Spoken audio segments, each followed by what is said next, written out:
বাড়িতে ফোন দিছিলাম, মার সাথে কথা বলছি। আম্মা জিজ্ঞেস করলো যে বাবা তোমার শরীরটা ভালো আছে কিনা। আমি বলছি হ্যাঁ ভালো আছে। মা তোমার শরীরটা ভালো আছে কিনা। মাও বললো হ্যাঁ ভালো আছে। তো মা জিজ্ঞেস করতেছে বাবা কী রাঁধছিলাম, কী খাইলাম। তো আমি বললাম মা আমি গরুর কলিজা বোনা করছিলাম, ওই খাইছি।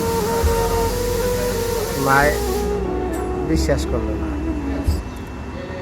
বাস্তব বলতে কি, আসলে আমি গরুর গোশত রান্না করিনি, রাঁধছিলাম শুধু ডাল আর ডিম ভাজা। কিন্তু আমি মাকে মিথ্যা কথা বলছিলাম। তো মা তো উনি বুঝতে পারছে ব্যাপারটা, উনি কে বাবা আমি বিশ্বাস করি না।